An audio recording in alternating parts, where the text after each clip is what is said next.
Ruth గ్రంథం 2వ అధ్యాయం. రూతు గ్రంథము 2వ అధ్యాయము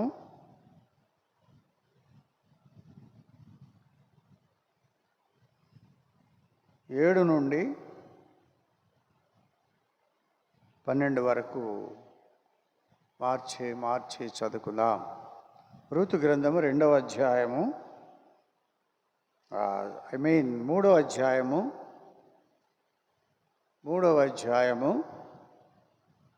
7 నుండి 12 వరకు మార్చి చదువుకుంటాం. బోయజు మనస్సున సంతోషించున్నట్లు అన్నపానములు పుచ్చుకొని లోపలికి పోయి ధాన్యపు కుప్ప యొద్ద పండుకొనినప్పుడు ఆమె మెల్లగా పోయి అతని కాళ్ళ మీద ఉన్న బట్ట తీసి పండుకొనెను.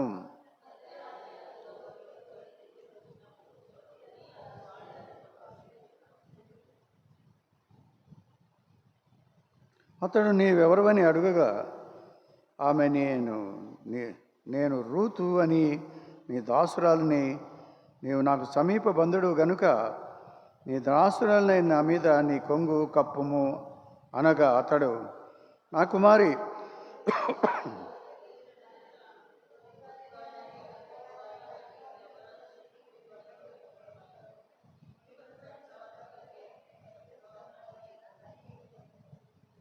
కాబట్టి నా కుమారి భయపడకము, నీవు చెప్పినదంతే నీకు చేసేదను.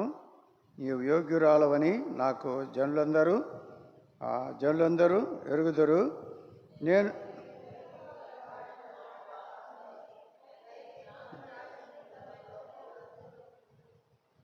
ప్రార్థన చేసుకుందాం.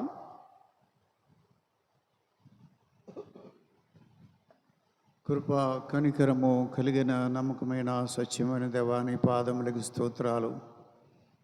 కృప కలిగిన నామములో ఇంతవరకు కనికరించిన దేవుడవై, నమ్మకమైన సత్యమైన నీ నామాన్ని బట్టి, అన్ని నామముల కంటే ఉన్నతంగా హెచ్చింపబడిన పూజనీయమైన నామాన్ని బట్టి నీకు వందనాలు, స్తుతులు, స్తోత్రాలు చెల్లించుకుంటున్నాను. నా ప్రభువా, నా దేవా, తండ్రి, ఇటు రీతిగా నీ సన్నిధిలో చేరి నేను స్తుతించి మహింపరచుకోవడానికి మాకు అనుగ్రహిస్తూ వస్తున్న కృపలన్నింటిని బట్టి వందనాలు. వాక్య లేఖన భాగములలో దాగి ఉన్నటువంటి మర్మమైన మరుగైన సంగతులు ఏవైతే ఉన్నావో మాకు తెలియదు, కానీ నీ ఆత్మ బోధించేటిదిగా ఉంటుంది. కాబట్టి నీ ఆత్మపై ఆధారపడుతున్నాం. నీ ఆత్మ ప్రేరణ, నీ ఆత్మాభిషేకము, నీ ఆత్మ నింపుదల ఉంచిన దేవుడివై, ఏ ఆత్మతో తండ్రి ప్రభువా ఈ సంగతులు వ్రాయించి ఉంచావో అదే ఆత్మ మాకు వివరించి పెట్టడానికి కావలసిన కృప దయచేసి పెట్టమని నీ సన్నిధిలో సాగిలపడుతూ నీకే వందనాలు, స్తుతులు, స్తోత్రాలు చెల్లించుకుంటూ మా రక్షణకర్త, మా విమోచకుడైన యేసయ్య శ్రేష్టమైన నామములోనే స్తుతించి ప్రార్థించి వేడుకుంటున్నాను పరమ తండ్రి, ఆమేన్.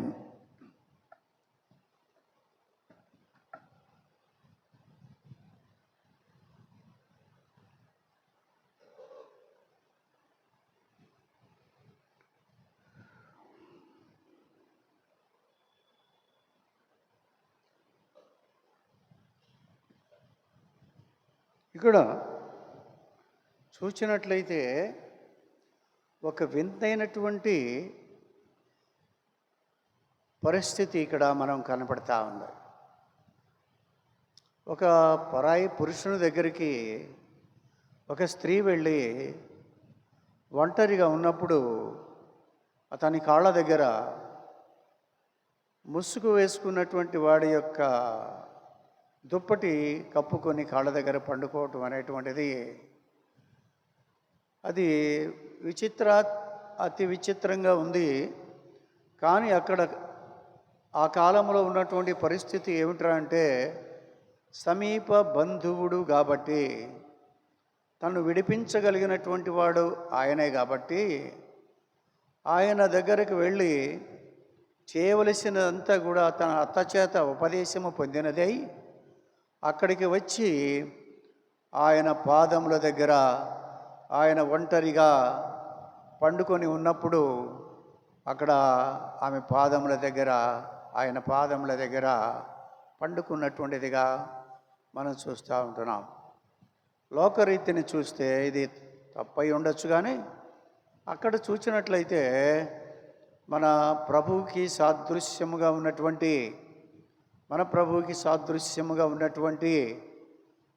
ఆ యొక్క బాయ్స్, మరి సంఘమునకు సాదృశ్యముగా ఉన్నటువంటి రూతు కంపారిటివ్గా చూసుకున్నట్లయితే అది యుక్తమైనటువంటిదే, మంచిదే అనేటువంటిది మనకి ఇక్కడ కనిపిస్తూ ఉంటుంది. కాబట్టి ఎప్పుడు పోల్చుకున్నప్పటికీ కూడా బోయజును ప్రభువుతోనూ, రూతును సంఘముతోనూ పోల్చుకోదగినటువంటి వారు. నేను చెబుతున్నట్టుగా షూలమ్మతి సంఘముగాను, సొలొమోను రాజు యేసు ప్రభుగాను పోల్చుకొనవలసినది వాటిగా ఉంది. కాబట్టి యేసు ప్రభు వచ్చినప్పుడు సంఘము కూడా మచ్చ, డాగు, కళంకము, ముడత అటుది మరి ఏది లేకుండా నిర్దోషమైనదిగా, నిష్కళంకమైనదిగా, నిందారహితమైనదిగా ఆయన ఎదుట నిలబెట్టబడవలనని వాక్యమును ఉదక స్నానము చేత పాలతో కడగబడినటువంటిదై దేవుని యొక్క సంఘముగా, పరిశుద్ధముగా, పవిత్రముగా చేయబడి ఉండేటువంటిది సంఘం. ఆ విధంగా ఈవిడి కూడా నిర్మలమైనటువంటి మనస్సు కలిగినదై యవనస్తుల వైపు చూడకుండా, ఏ యవనస్తుడు కూడా ఆమెను ముట్టకుండా తన్ను తాను భద్రము చేర్చుకున్నటువంటిదిగా ఉండి ఆమె ఎంతగానో మరి బాయ్స్ దగ్గరికి వెళ్ళినటువంటిదిగా మనం అక్కడ చూస్తూ ఉన్నాం. చూస్తే ఇక్కడ 7లో బోయజు మనస్సు సంతోషించున్నట్లు అన్నపానములు పుచ్చుకొని లోపలికి పోయి ధాన్యపు కుప్ప యొద్ద పండుకొనినప్పుడు ఆమె మెల్లగా పోయి అతని కాళ్ళ మీద ఉన్న బట్ట తీసి పండుకొనెను. సంతోషము అనేటువంటి దాని గురించి ఒకసారి మనము ధ్యానించాం. ఎందుకు సంతోషంగా ఉన్నాడు అనేటువంటి చూస్తే అక్కడ అన్నపానములు పుచ్చుకొనినటువంటి వాడై ఆ కుప్ప దగ్గర పండుకొని ఉన్నటువంటి వాడుగా ఉన్నాడు. ఆయనకి ఇల్లు ఉంది, ధనవంతుడు, అన్ని సౌకర్యాలు ఉన్నాయి. అయినప్పటికీ కూడా ఆయన అక్కడ లేకుండా తన కుప్ప దగ్గర ధాన్యం కొరకై, పోషణ కొరకై, రాబడి కొరకై అక్కడ పండుకున్నటువంటి వాడుగా, ఒక్కడే పండుకున్నటువంటి వాడుగా మనం చూస్తాం. ఇక్కడ చూస్తే ధాన్యము అంటే ప్రతిఫలము అనే మాట 12వ వచనంలో 2:12లో చూద్దాం. యెహోవా నీవు చేసిన దానికి ప్రతిఫలం ఇచ్చును, ఇశ్రాయేలు దేవుడైన యెహోవా రెక్కల క్రిందకి సురక్షితంగా ఉండుటకై నీవు వచ్చితివి, ఆయన నీకు సంపూర్ణ బహుమానము ఇచ్చునని ఆమెకి ఇచ్చాను. ఇది దేవునికి సంబంధమైనటువంటిది. రెక్కల కిందకి వచ్చుటకు అనేటువంటిది, ఆయనను ఆశ్రయించడానికి, ఆయన దగ్గరికి రావడానికి, ఆయన రెక్కల కిందకి రావడానికి, ఆయన ఇచ్చేటువంటి ప్రతిఫలం పొందడానికి, పూర్ణమైన బహుమానం పొందడానికి వచ్చినటువంటిదిగా మనం అక్కడ చూస్తూ ఉంటున్నాం. ఆయనే చెప్పాడు ఆ మాట. కాబట్టి ఇక్కడ కూడా ఆమె పూర్ణమైన బహుమానము కొరకు, ప్రతిఫలము కొరకు, అదే విధముగా ఆయన రెక్కల కిందకి, కాళ్ళ దగ్గరికి ఆవిడ వచ్చినటువంటిదిగా మనం అక్కడ చూస్తూ ఉంటున్నాం. కాబట్టి ఈ కాళ్ళ దగ్గరికి రావడం అనేటువంటిది దైవ సంబంధమైనటువంటి పాదాలు, దేవుని యొక్క పాదాలతో సమానమైనటువంటి బోయజు యొక్క పాదముల దగ్గర పండుకొని ఆయన యొక్క ప్రేమను, ఆయన యొక్క కరుణ, వాత్సల్యతను అదంతా పొందటానికి ఆమె అక్కడికి వెళ్ళవలసినటువంటిదిగా, ఆమె అత్త చేత పంపబడినటువంటిదిగా ఉంది. కానీ తన స్వచిత్తానుసారముగా తానే వెళ్ళినటువంటిదిగా మాత్రము అక్కడ లేదు. అయితే పాదాల దగ్గర ఉండేటువంటి పరిస్థితి ఏంటరా అంటే, ఇక్కడ చూస్తే చూడండి, లోకాసువార్త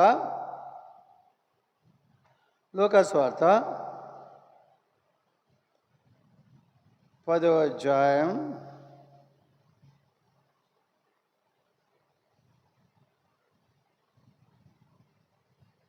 38. అంతటా వారు ప్రయాణమైపోచుండగా ఒక గ్రామంలో ప్రవేశించెను. మార్తను ఒక స్త్రీ ఆయనను తన ఇంట చేర్చుకొనెను. ఆమెకు మరియ అను సహోదరి ఉండెను. ఆమె యేసు పాదముల యొద్ద కూర్చుండి ఆయన బోధ వినుచుండెను. ఇక్కడ మరియ ఎక్కడ కూర్చుందట? యేసు పాదముల యొద్ద కూర్చుని ఉంది. ఆయన బోధ వింటా ఉంది. పాదముల యొక్క ప్రశస్తత, ఆయన పాదాల యొక్క గొప్పతనము మార్త గమనించింది. ఇంటికి తీసుకొచ్చింది ఎవరు? మార్త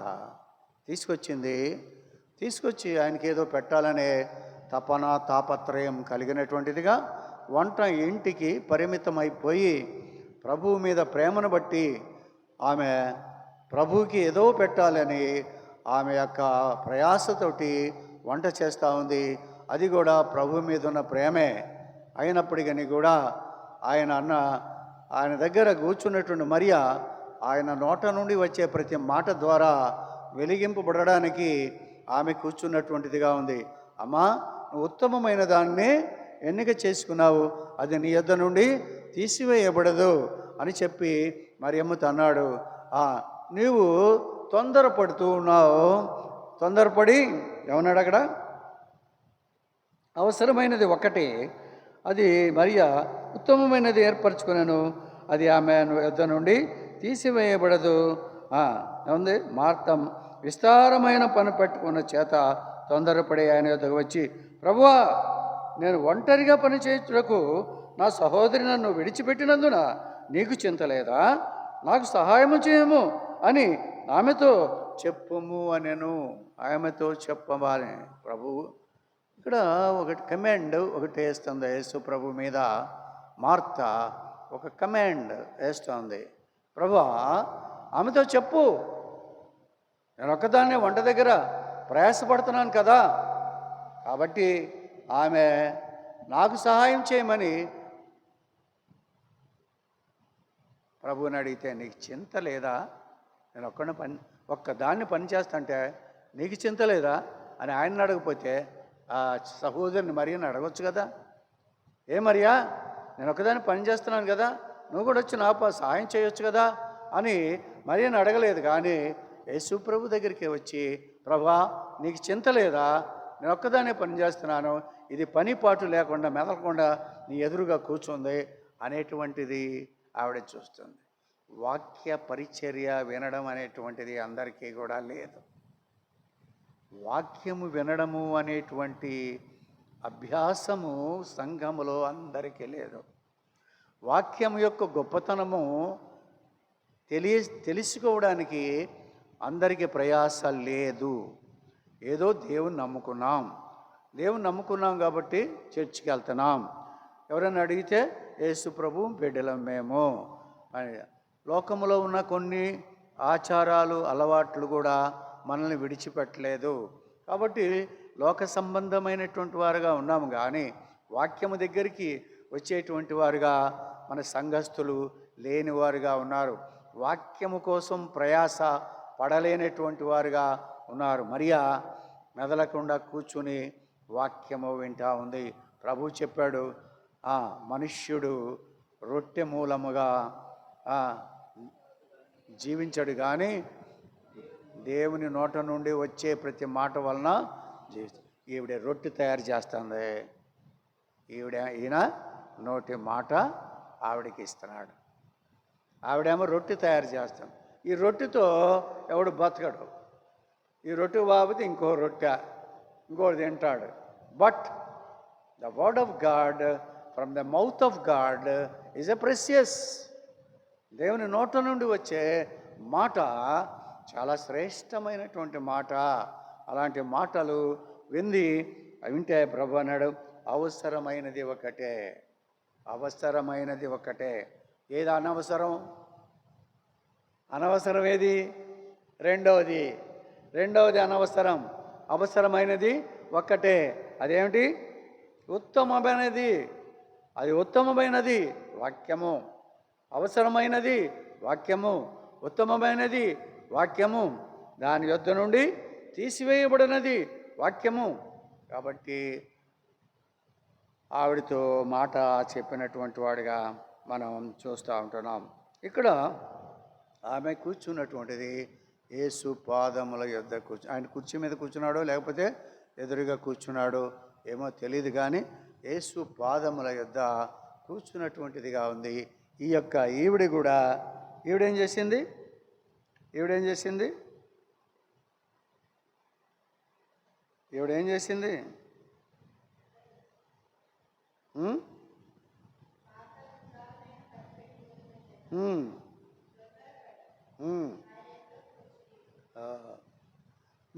సరే, ఇకపోతే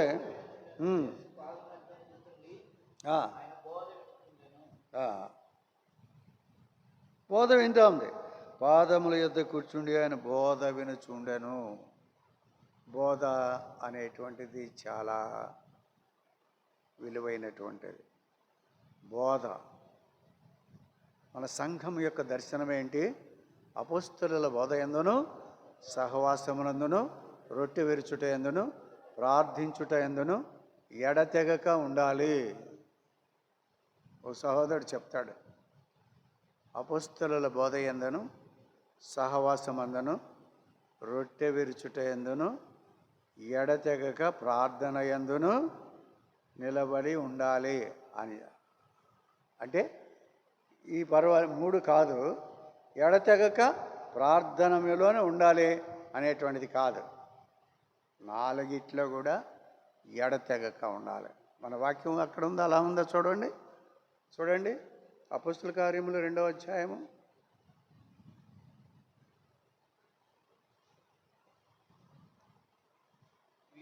వీరు అపోస్తలుల బోధ యందును, సహవాసమందును, రొట్టె విరుచుట యందును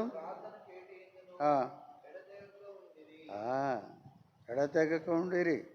అంతేగాని రొట్టె విరుచుట యందును ఎడతెగక ఉండిరి, ఆ ప్రార్థన చేయుట యందును ఎడతెగక, అన్నిటిలో ప్రార్థన చేయుట యందును ఎడతెగక ఉండిరి అనే మాట వస్తుంది. అది తప్పు. మనం అక్కడ ఉన్నదే చెప్పాలి. ఈ 4 కూడా ఎడతెగక ఉండిరి. ప్రార్థనలో ఎడతెగక ఉండారంటే ఒక ప్రార్థనలోనే ఎడతెగక ఉన్నారు, మిగిలినవి కాదు మీ ఇష్టం వచ్చినప్పుడు చేసుకుంటున్నారు అని అర్థం. అలా కాకుండా మన బోధ, దేవుని యొక్క బోధ కొరకు ఆవిడ కూర్చున్నటువంటిదిగా మనం అక్కడ చూస్తూ ఉన్నాం అండి. ఇంకో మాట చూద్దాం. లూకా సువార్త 7:36 మనకు తెలిసిందే. 36 పరిసయ్యులు భోజనం చేయవలనని ఆయన అడిగాను.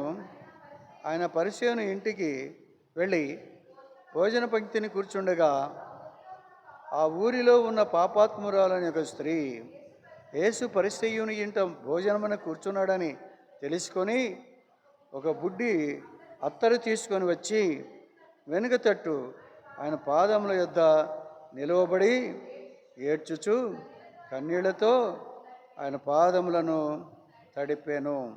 తన తల వెంట్రుకలతో తుడిచి ఆయన పాదములను ముద్దు పెట్టుకొని అత్తరు వాటికి పూసాను.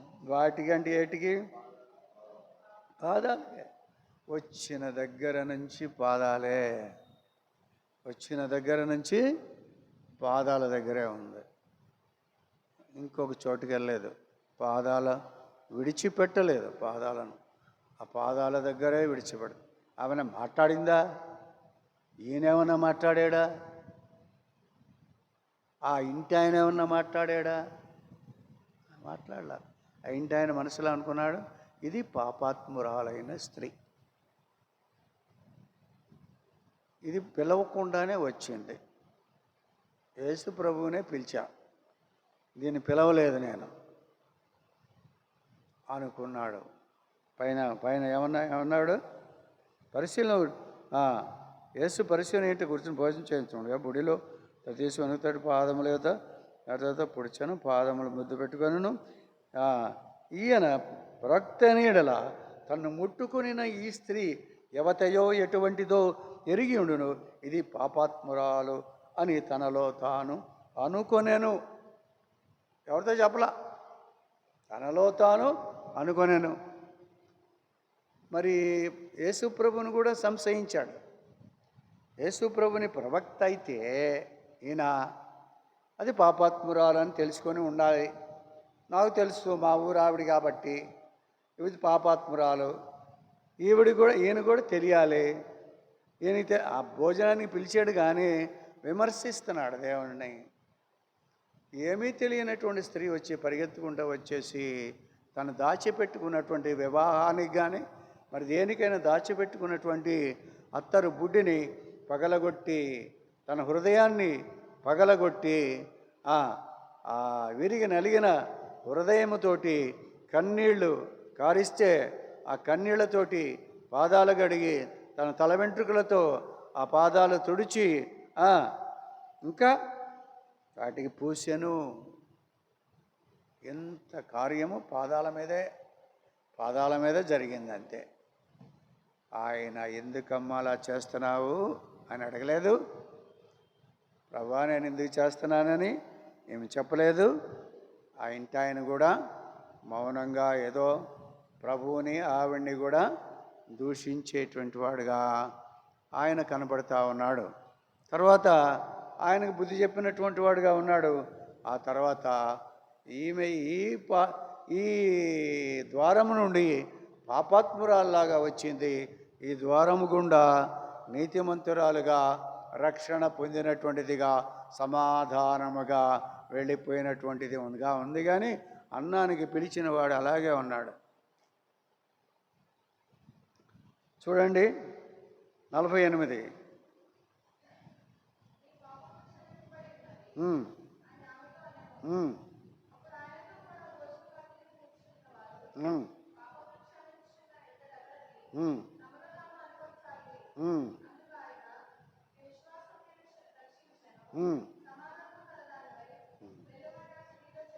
ఇవిడికి ఏమొచ్చింది?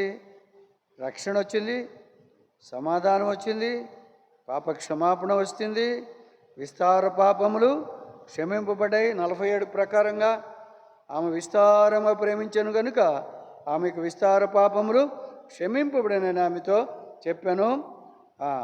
ఇలాగా వచ్చిన పాపాత్మురాల్లాగా వచ్చింది. కానీ తన యొక్క పరిస్థితి అంతా కూడా మారిపోయి విస్తారమైన ప్రేమ కలిగినది, విస్తారమైన పాపములన్నిటినీ క్షమింపబడినటువంటిది, రక్షణ పొందినటువంటిది, సమాధానముగా వెళ్ళినటువంటిది, పాప క్షమాపణ పొందినటువంటిదిగా బయటికి వెళ్ళిపోయింది.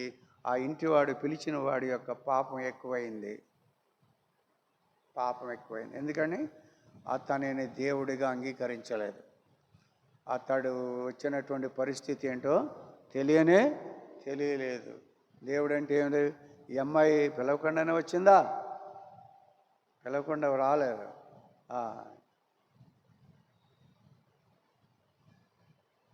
పిలిస్తే వచ్చిందా? పిలవకుండా వచ్చిందా? ప్రయాసపడి భారము మోసుకుంటున్న సమస్త జనులారా నా యొద్దకు రండి, నేను మీకు విశ్రాంతిని కలుగజేస్తాను అన్నాడు. కాబట్టి ఆయన దగ్గరికి వచ్చింది అంతే. ఆ ఇంటోడితో పని లేదు. ఆయన పిలిచాడు కాబట్టి పిలుపు విని వచ్చింది అంతే. అంతేగాని ఆ ఇంటోడు పెట్టి అన్నం తినలేదు, ఆ ఇంటోడిని పలకరించలేదు, బాగున్నావనే ఏమీ ఎక్కర్లేదు.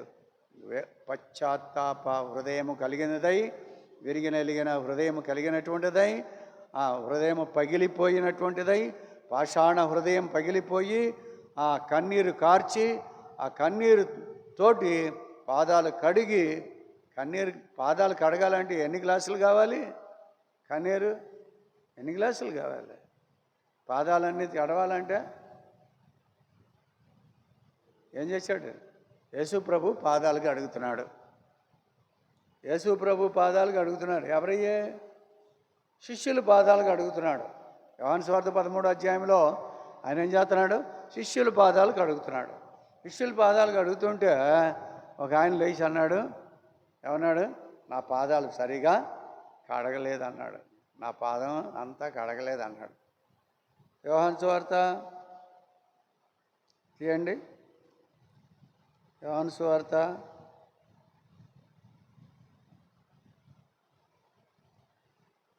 13వ అధ్యాయం.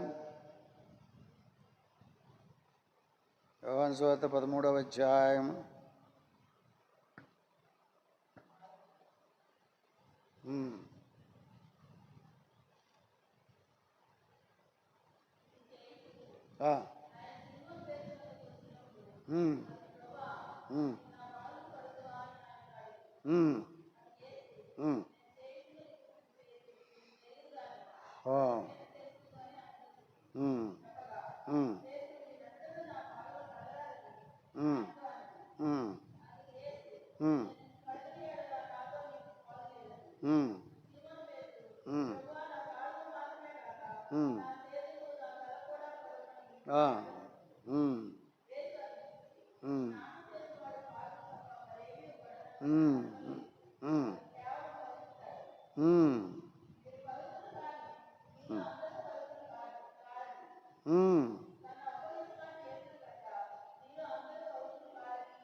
ఇంకోటి అంటాడు చూడండి, 14 చదువు. కాబట్టి ప్రభు బోధకుడవైన నేను మీ పాదములు కడిగిన ఎడల మీరును ఒకరి పాదములను ఒకరు కడగవలసినదే.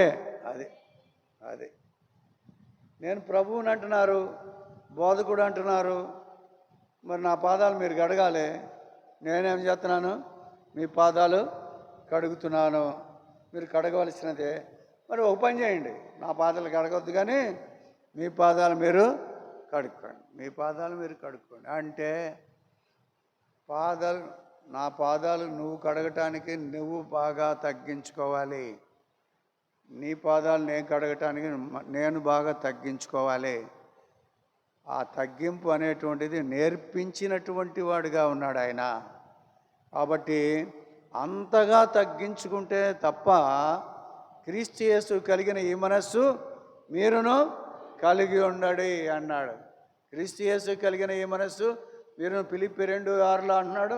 క్రీస్తు యేసు కలిగిన ఈ మనస్సు మీరును కలిగి ఉండండి. ఎలాంటి మనస్సు? పాదాలు కడిగే మనస్సు. పాదాలు కడిగే మనస్సు. ఆ మనస్సు మీకు లేదు. ఆ పాదాలు కడిగే మనస్సు మీకు లేదు. కాబట్టి మీరేం చేయాలా? మీ పాదాలు మీరు కడుక్కోండి. తర్వాత మీ సహోదరుల యొక్క పాదాలు కూడా కడగండి. కడుగుతారా ఇప్పుడు? ఎవరైనా కడుగుతారా? సహోదరుల పాదాలు కడుగుతారా? కడగరు. ఎవరు కడగరు. మా మనవడు కనుక మా ఇద్దరు పాదాలు కడిగాడు. శ్రీ చైతన్య వాళ్ళు ఫంక్షన్ పెట్టి ఆ పిల్లోడు కాదు, అమ్మ నాన్న రమ్మంటే వాళ్ళ అమ్మ నాన్న వాళ్ళు ఇక్కడ లేకపోతే వాళ్ళ తాతనైనా వాళ్ళు అమ్మమ్మని తీసుకెళ్ళారు. అవి పాదాలు కడిగాడు. అడుగుతుంటే నాకు ఒక రకంగా బాధ వేసింది. అడుగుతుంటే కళ్ళం నీళ్ళు కూడా వచ్చినాయి. పాదాలు కడగటం అంటే, తగ్గించుకోవటం అంటే అది చాలా గొప్ప విషయం. ఒకడు అన్నాడు, అందరి పాదాలు బాగానే కడిగావు కానీ నా పాదాలు సరిగ్గా అడగలేదన్నాడు. పాదం ఎత్తి చూపించాడు. కీర్తన గ్రంథం 49వ అధ్యాయం. కీర్తనల గ్రంథం 49వ అధ్యాయం.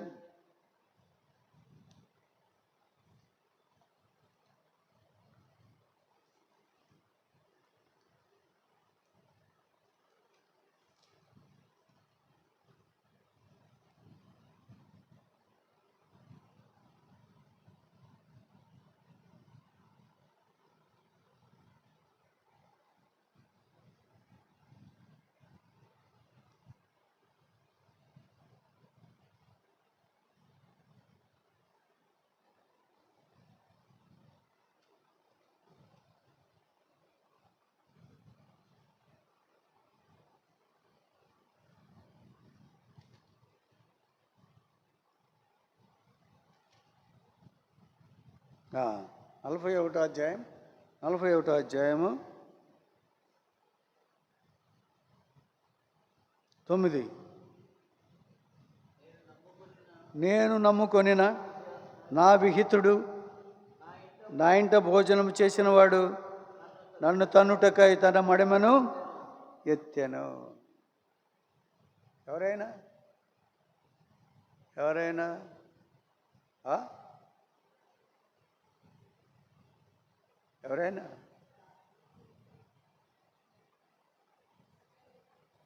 విహితుడు, నా విహితుడు, నేను నమ్ముకొనిన నా విహితుడు. విహితుడంటే ఇష్టపడినటువంటి వాడు, హితమైనటువంటి వాడు, నా ఇంట భోజనము చేసినవాడు. సంగమ అంతటితోటో కలిసి భోజనము చేసినవాడు.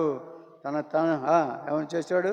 నన్ను తన్నుటకై తన మడిమను ఎత్తాను. ఏ కాలతో కడిగాడో దేవుడు ఆ కాలు ఎత్తి చూపించినటువంటి వాడుగా ఉన్నాడు.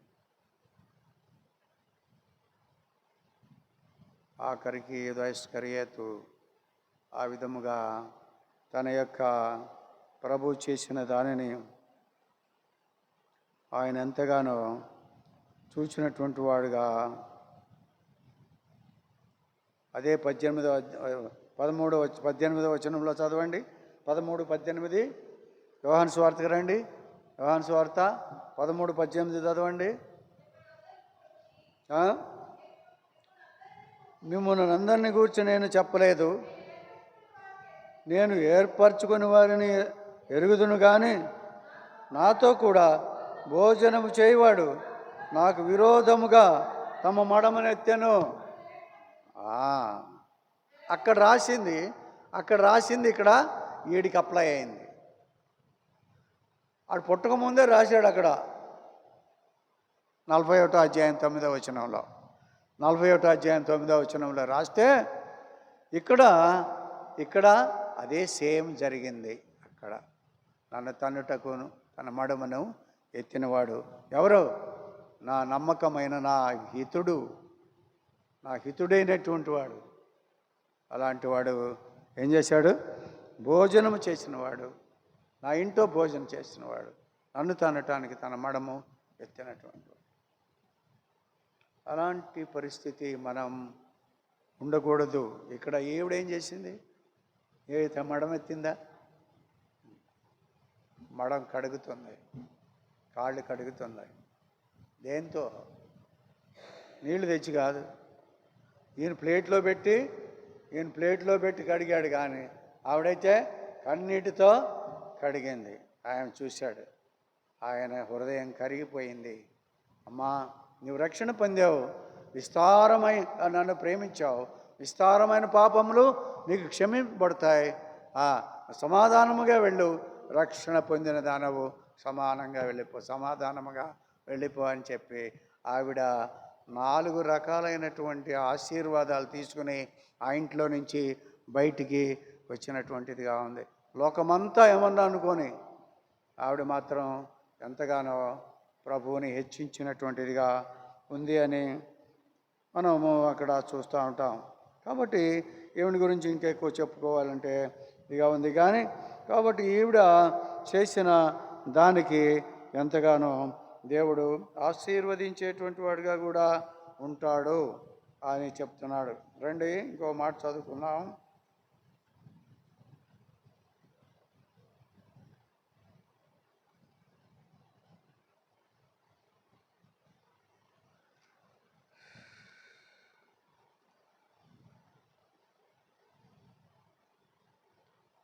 మార్కు సువార్త 5:8 ఎందుకనగా ఆయన అపవిత్రాత్మ ఈ మనుష్యుని విడిచిపోమ్మని వానితో చెప్పాను. మరియు ఆయన నీ పేరేమని వాడిని అడుగా వాడు నా పేరు శానా ఎలానగా మేము అనేకులం అని చెప్పి తమ్మును ఆ దేశంలో నుండి తోలివేద్దని ఆయనను మిగుల బతిమాలు కొనెను. ఏమిటి పట్టిందంటే వీడికి సైన్యం పట్టింది. ఎంత సైన్యం ఉంటుంది? సుమారు 2000 సైన్యం, 2000 దయ్యాలు. ఎలా జరిచింది మనకి అది? 2000 అక్కడ ఉన్న పోయినటువంటి 2000 పందుల గుంపు చచ్చిపోయిందండి. 2000 పందులు చచ్చిపోయినాయి అక్కడ. 2000 దయ్యాలు పట్టినటువంటి వాడుగా బహుదయ్యపు వాడిని ఆవహించినటువంటి వాడిగా ఉన్నాడు. అయితే ఇక్కడ మనం చెప్పేది ఏంటంటే ఆయన స్వస్థత వచ్చింది. 15 జనులు జరిగినది చూడ వెళ్ళి యేసునొద్దకు వచ్చి సేనాను దయ్యములను పట్టినవాడు బట్టలు ధరించుకుని స్వస్థచిత్తుడై కూర్చుని చూచి భయపడి జరిగినది చూచిన వారు దయ్యమును పట్టివానికి కలిగిన స్థితియు మందల సంగతును ఊరి వారికి తెలియజేయగా తమ ప్రాంతములను విడిచిపోమ్మని వారు ఆయనను బతిమాలుకొనిరి. తమ ప్రాంతములను విడిచి వెళ్ళమని వారు ఆయనను బతిమాలు.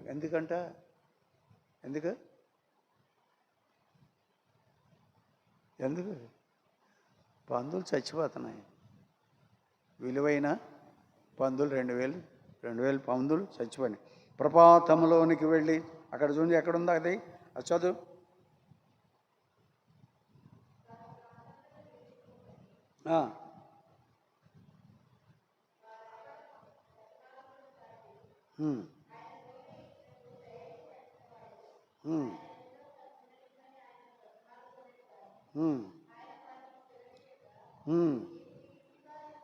అపవిత్రాత్మను విడిచి పందులలో ప్రవేశించగా ఇంచుమించు 2000 సంఖ్య గల మంద ప్రపాతం నుండి సముద్రపు దానిని వడిగా పరిగెత్తుకొని పోయి సముద్రంలో పడి ఊపిరి తిరుగక చచ్చను. 13లో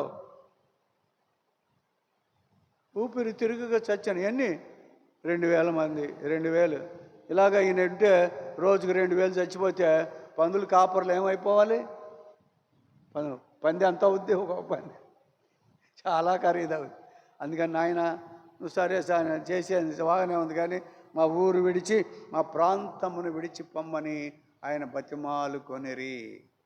ఆయన్ని మార్కు సువార్త, యోహాను సువార్త,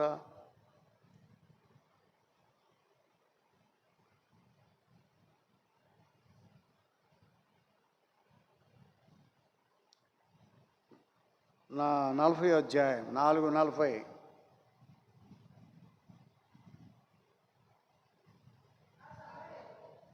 ఆ సమరయులు ఆయన యుద్ధకు వచ్చి తమ యుద్ధ ఉండమని ఆయన వేడుకొనిరి. కనుక ఆయన అక్కడ 2 దినములు ఉండేను. వీళ్ళేమంటున్నారు? మా యుద్ధ ఉండు, నువ్వు ఉండు అన్నాడు. ఎన్ని రోజులు ఉన్నాడంట? ఎన్ని రోజులు? 2 రోజులు ఉన్నాడు. వాళ్ళు ఏమన్నా అన్నారు?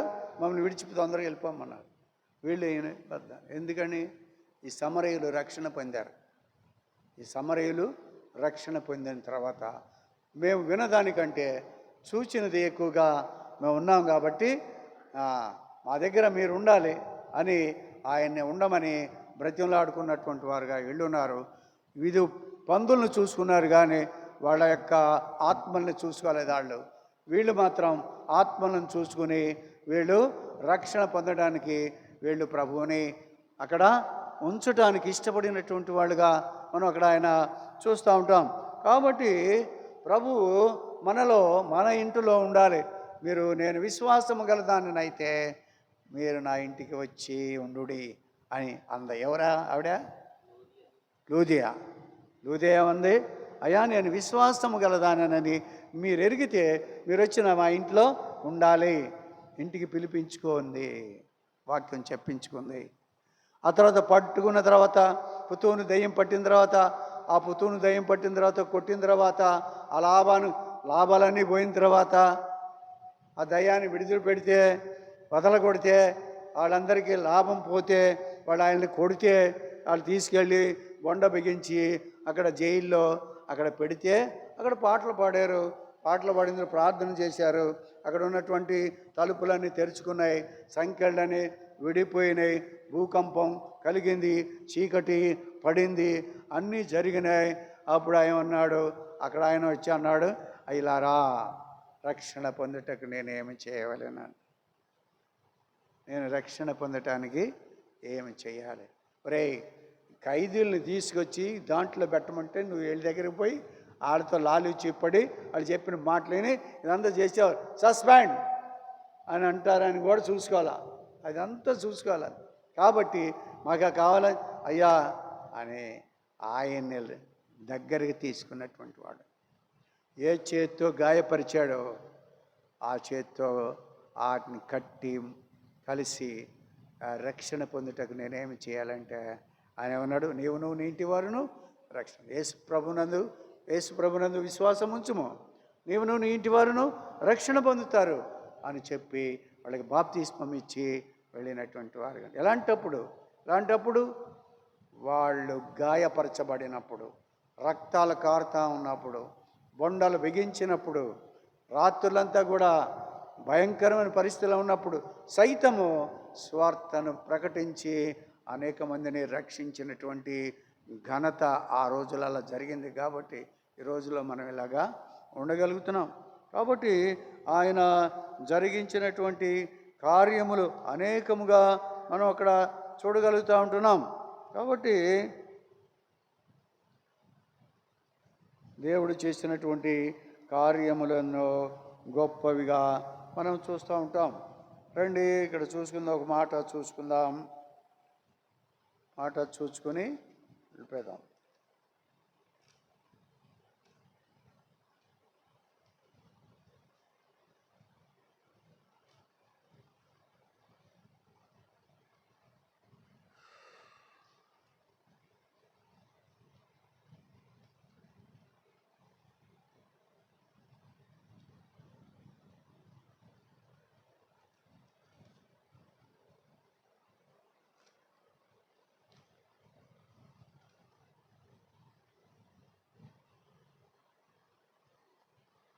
ఇక్కడ చూసినట్లయితే ఇక్కడ పడుకోవటం అనేటువంటిది చూస్తే పాదాలను ఇక్కడ ఆపితే ఈ పాదాల దగ్గర పాదాల యొక్క ప్రాశస్త్యం, పాదాల యొక్క ఘనత గురించి మనం కొంచెం ఆగినట్లయితే అక్కడ సంతోషము కలిగినటువంటిదిగా మనం చూస్తే, ఇప్పుడు ఇక్కడ ఈవిడ ఆయన ఒడిలోకి వెళ్ళి లేకపోతే కాళ్ళ దగ్గరికి వెళ్ళి ఆయన కప్పుకున్న దుప్పటి కప్పుకొని కాళ్ళ దగ్గర పండుకునేటువంటి అర్హత, యోగ్యత ఎవరికి వస్తుంది అంటే భార్యకి మాత్రమే వస్తుంది.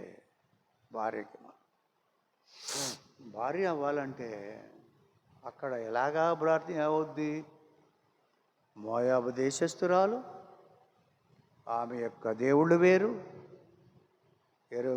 బెత్లెహేముకు సంబంధించింది కాదు, ఏదో నయోమి వెంట వచ్చినటువంటిదిగా ఉంది, దిక్కుమాలినటువంటి పరిస్థితిలో ఉంది, పరిగేరుకునేటువంటి పరిస్థితిలో ఉంది. ఆసామి దగ్గరికి వెళ్ళింది, చేను యొక్క అధికారి దగ్గరికి వెళ్ళింది, అక్కడ పండుకొని ఆవిడ ఏమవుతుందో, రక్త సంబంధుడు ఎవడో ఏమిటో అది తెలియదు. ఆయన ఏమన్నా అంటే ఆవిడని ఇబ్బంది పెట్టే పరిస్థితులు కూడా అక్కడ కనబడుతున్నాయి.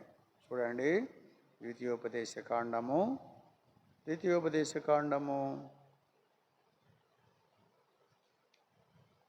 25వ అధ్యాయము, ద్వితీయోపదేశ కాండము 25వ అధ్యాయము, ద్వితీయోపదేశ కాండము 25:5.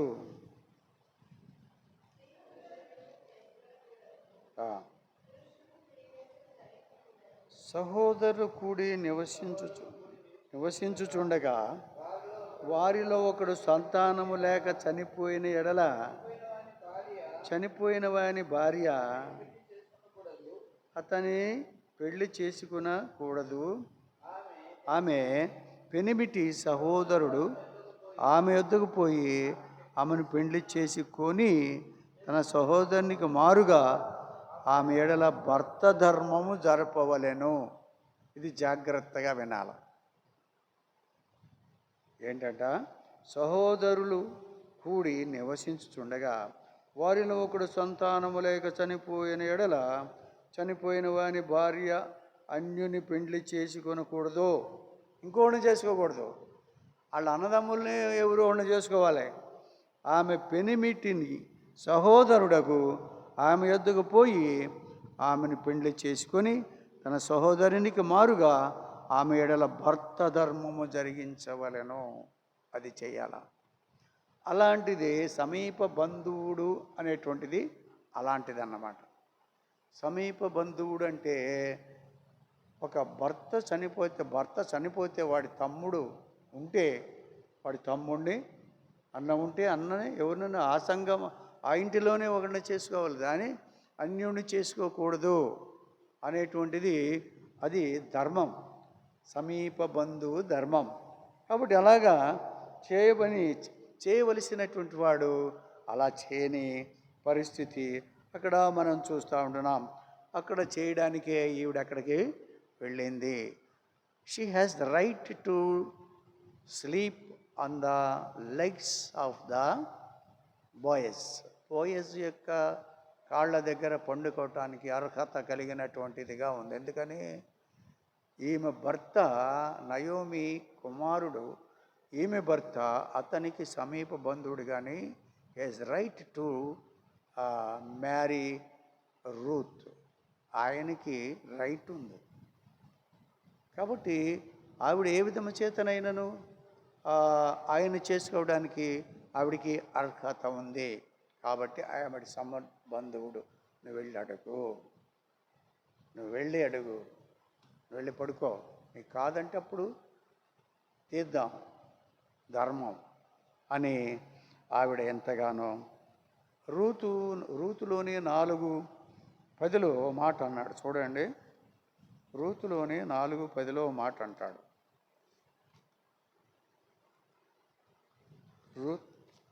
రూతులోనే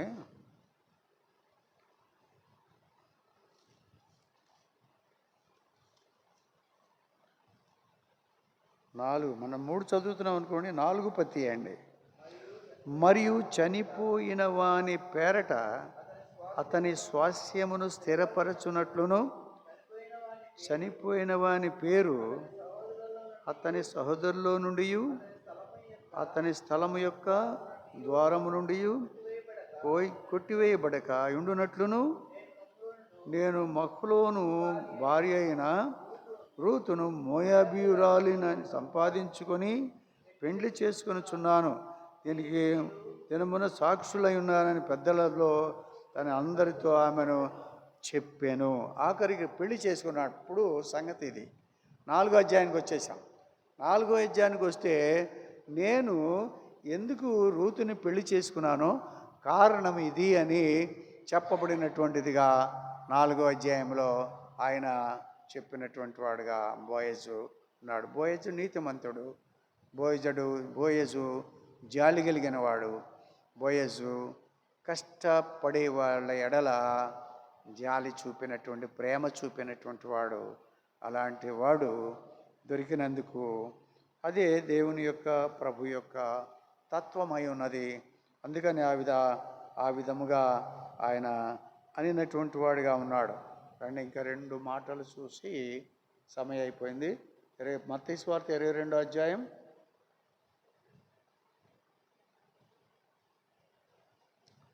మత్తయి సువార్త 22వ అధ్యాయం.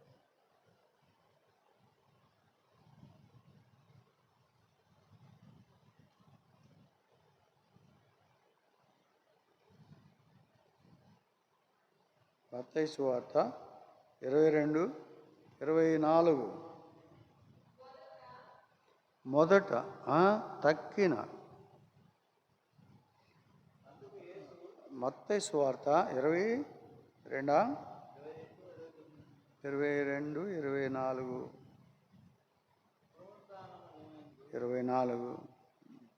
23 చదువు. పునరుత్థానము లేదని చెప్పడి సద్దూకయ్యులు ఆ దినమున ఆయన దగ్గర వచ్చి, బోధకుడా, ఒకడు పిల్లలు లేక చనిపోయిన యెడల అతని సహోదరుడు అతని భార్యను పెళ్లి చేసుకొని తన సహోదరునికి సంతానము కలుగజేయవలని మోషే చెప్పాను. మాలో 7 సహోదరులు ఉండిరి. మొదటివాడు పెళ్లి చేసుకొని చనిపోయాను. అతని సంతానము లేనందున అతని సహోదరుడు అతని భార్యను తీసుకొనెను. 2వవాడును 3వవాడును 7వవాడును వరకు అందరూ అలాగే జరిగించి చనిపోయిరి. ఆవిడ చనిపోయింది, ఈ 7 కూడా చనిపోయారు. ఈ 7 చేసుకున్న దాకా ఈవిడ బతికే ఉంది. వాళ్ళే సత్తన్నారు, 7 సత్తన్నారు. ఆ 7 చనిపోయిందాక ఇది జరిగిందా? జరగలా. సద్దూకయ్యులు పునరుత్థానము లేదు అనేటువంటి తత్వం కలిగినటువంటి వాళ్ళు. కాబట్టి వాళ్ళు ఏం చేశారంటే, ఇలా చచ్చిపోతే తర్వాత లేస్తారు కదా పరలోకంలో, ఎవడికి భార్య అని, వీళ్ళ 7 ఎవరికి భార్య అవుతుంది? లేచారు కదా, అందరు లేచారు కదా, ఎవరికి భార్య అవుతుందని యేసు ప్రభువుని కష్టాల్లో పెట్టడానికి, ఎరుకుల్లో పెట్టడానికి అడిగినటువంటి వారుగా ఉన్నారు. ఎవరికి భార్య అవుతుంది? 7 మొదటివాడు పిల్లలు లేకుండా చచ్చిపోయాడు, 2వవాడు చేసుకున్నాడు, 3వవాడు చేసుకున్నాడు, అలాగా వాళ్ళు చచ్చిపోయారు. 7వవాడు చేసుకున్నాడు. ఆఖరికి ఆ అమ్మాయి కూడా చచ్చిపోయింది. ఆఖరిలో పునరుత్థానం అయిపోయిన తర్వాత పరలోకంలో ఎవరికి ఈవిడ భార్య అవుతుంది అని అడిగితే ఏమని చెప్పాడు?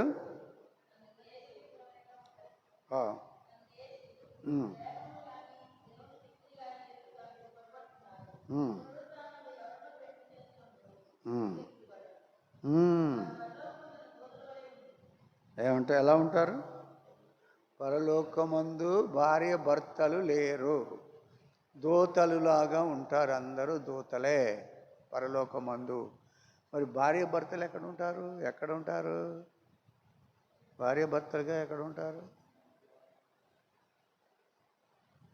భార్య భర్తలుగా ఎక్కడ ఉంటారు? పాతాళములో, పరదైస్సులో ఉన్నప్పుడు. పరలోకమునకు వెళ్ళే ముందు పరదైస్సులోకి వెళతారు. నరకమునకు వెళ్ళే ముందు పాతాళానికి వెళతారు. పరదైస్సులో, పాతాళములో ఉన్నటువంటి ధనవంతుడు అబ్రహాముతో మాట్లాడుతున్నాడు. ఓ తండ్రివైన అబ్రహామా, లాజర్ను పంపించు. లాజరు కనపడుతున్నాడు, లాజర్ను గుర్తుపడుతున్నాడు. తండ్రివైన అబ్రహామును గుర్తుపడుతున్నాడు. ఎక్కడున్నాడు? పాతాళంలో. ఇక్కడి వాళ్ళు అక్కడికైనాను, అక్కడి వాళ్ళు ఇక్కడికైనాను రావడానికి లేనంత పరిస్థితి ఉన్నప్పటికీ కూడా మాట్లాడుతున్నాడు. అక్కడి వాళ్ళు ఇక్కడికి రాలేదు, ఇక్కడి వాళ్ళు అక్కడికి వెళ్ళలేరు. అలాంటి క్లిష్టమైనటువంటి పరిస్థితులు ఉన్నప్పటికీ కూడా మాటలు వినపడుతున్నాయి.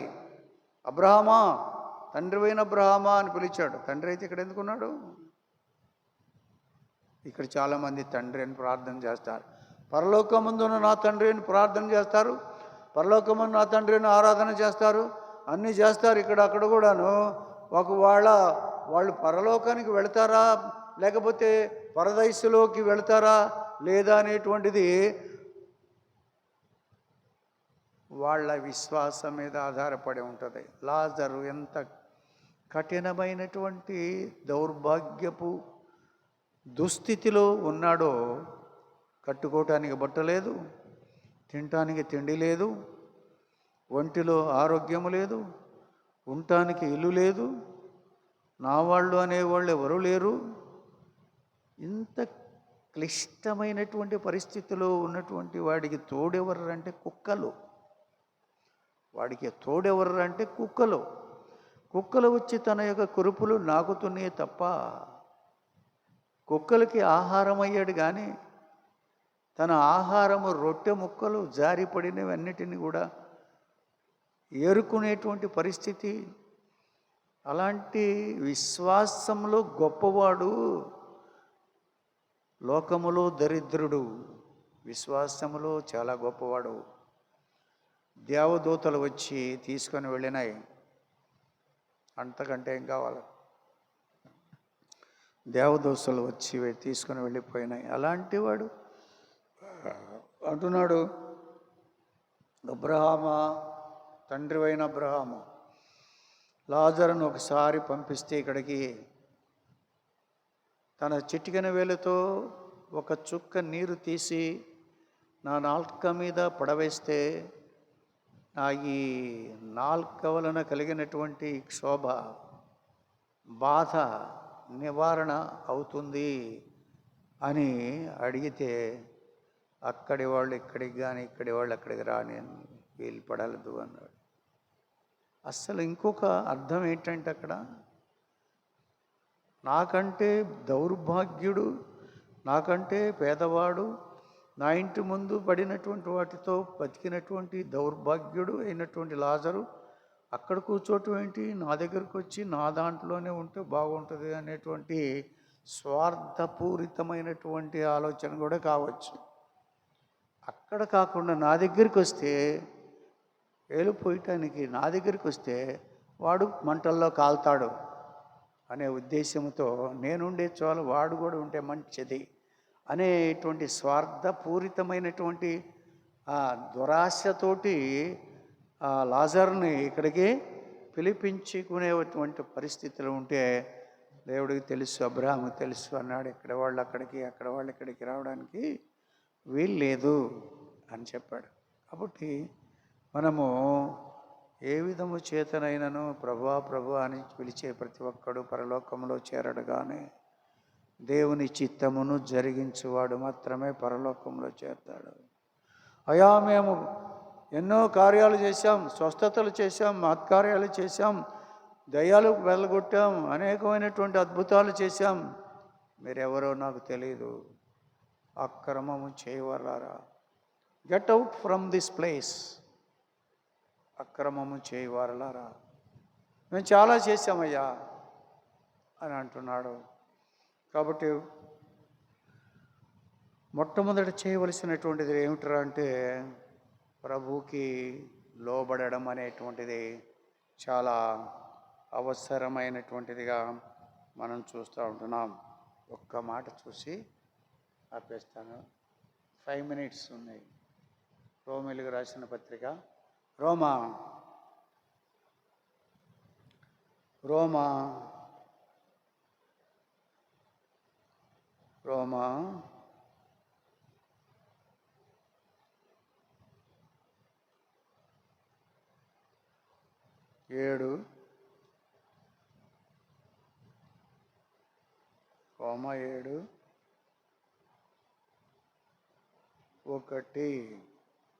1 సహోదరులారా, మనుష్యుడు బ్రతికినంత కాలమే ధర్మశాస్త్రం అతని మీద ప్రభుత్వము చేయుచున్నదని మీకు తెలియదా? ధర్మశాస్త్రము ఎరిగిన మీతో మాట్లాడుచున్నాను.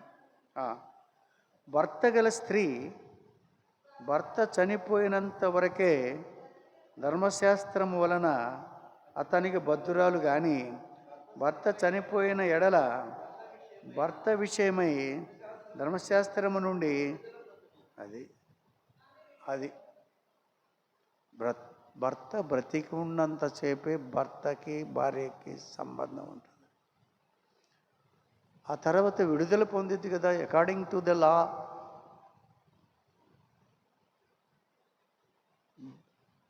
భర్తకి భార్యకి చనిపోయిన తర్వాత సంబంధము లేదు చెప్తారు కదా మన వాళ్ళు.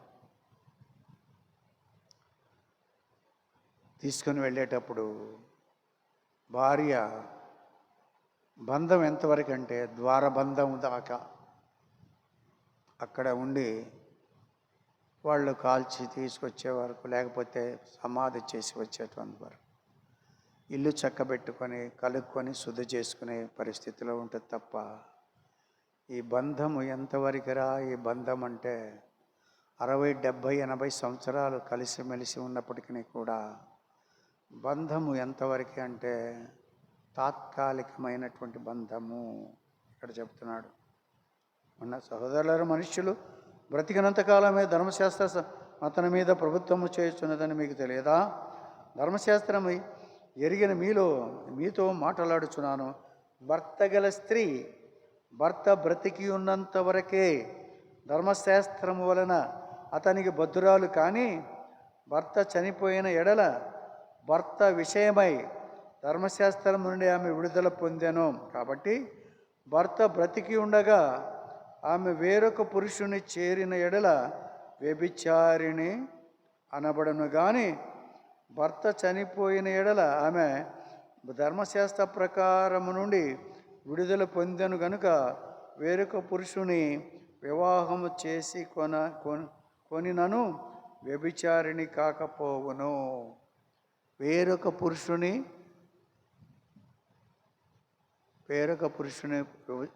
పెళ్లి చేసుకుంటే వ్యభిచారిణి కాకపోవును. భర్త బతికి ఉన్నప్పుడు బాగానే ఉంటుంది. చనిపోగానే వెంటనే వేరొక పెళ్ళి చేసుకోవాలి, లేకపోతే వ్యభిచారిణి అంటారండి. ఏమంటారు? చేసి కొనినను వ్యభిచారిణి కాకపోవును.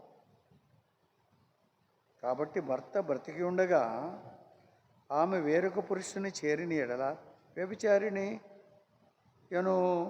అనబడను కానీ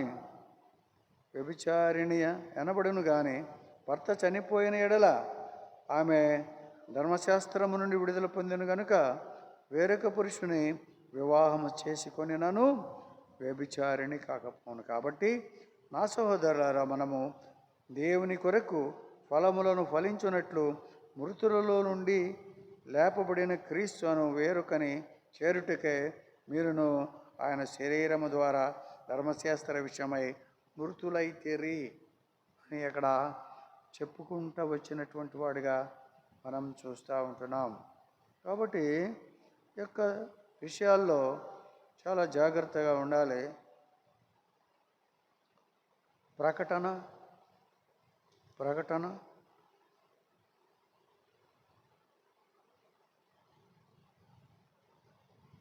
3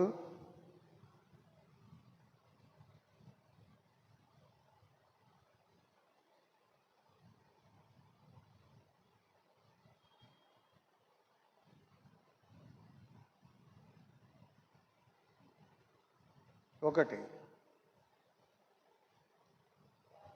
ప్రకటన ఆ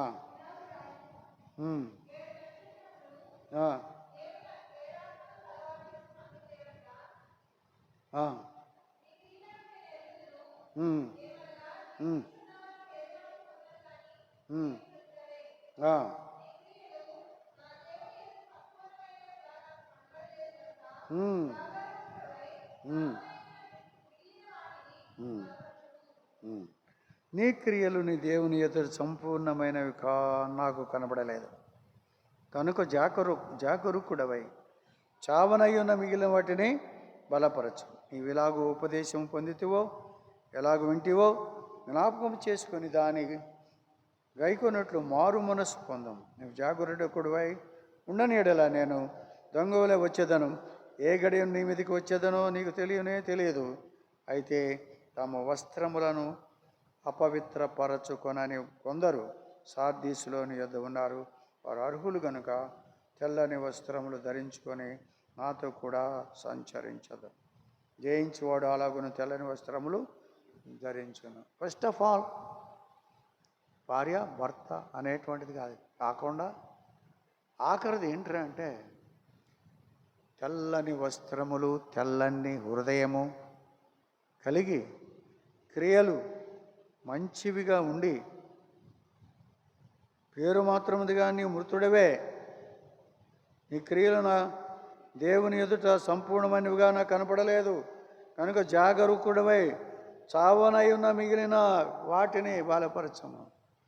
సగం చచ్చిపోయినాయి, ఇంకో కొన్ని ఉన్నాయి, మంచిగా ఉన్నాయి, అవి కూడా చావకుండా చూసుకో. కొన్ని చచ్చిపోయినాయి, అవి చావకుండా చూసుకుని దేవుని ఎడల భయభక్తులు కలిగి ఆ దేవుడు వచ్చినప్పుడు మచ్చాడాగు కళంకమట్టది ఇలా లేకుండా ఒక వధువుగా, ఒక స్త్రీగా, ఒక భార్యగా